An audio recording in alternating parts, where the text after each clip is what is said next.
বিশ্বকাপের কোয়ার্টার ফাইনালে অভিজ্ঞ এবং তারকা ঠাসা ফ্রান্সের সামনে উঠতে থাকা মরক্কো। কিলিয়ান এমবাপ্পে, ওসমান দেম্বেলের গতির বিপরীতে আশরাফ হাকিমি, ব্রাহিম দিয়াজ, যাদের ওপর সবার নজর থাকবে। বস্টনে এই ম্যাচে গুরুত্বপূর্ণ হয়ে উঠবেন কারা বা কোন বিষয়গুলো, তা নিয়ে থাকছে প্রতিবেদন।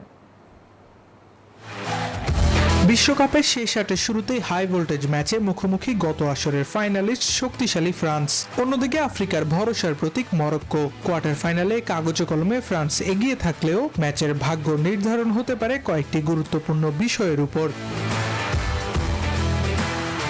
চলতি বিশ্বকাপে ফ্রান্সের সবচেয়ে বড় শক্তি আক্রমণ ভাগে বৈচিত্র্যতা। মাঝমাঠে বল দখল নিয়ে দ্রুত আক্রমণে যাওয়া এবং ডি বক্সে একাধিক ফুটবলারের উপস্থিতি, এই তিন অস্ত্রতেই প্রতিপক্ষকে চাপে রাখবে ফরাসিরা। 4-2-3-1 ছকে ফ্রান্স আক্রমণের অনেক সময় 4-3-3-এও বদলে যায়।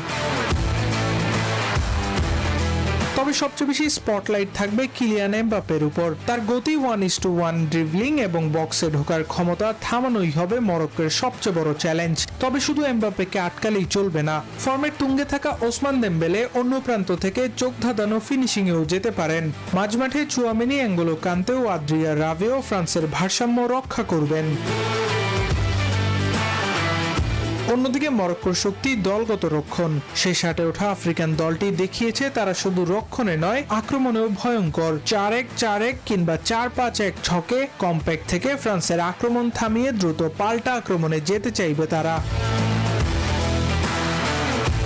মরক্কোর ডান প্রান্তে ইসমাইল সাইভরি ও আশরাফ হাকিমি হতে পারে বড় নিয়ামক। নজরে থাকবেন ব্রাহিম দিয়াজও। ফ্রান্সের বিপক্ষে সুযোগ কম মিলবে, তাই ফিনিশিং হওয়াটাও চাই নিখুঁত।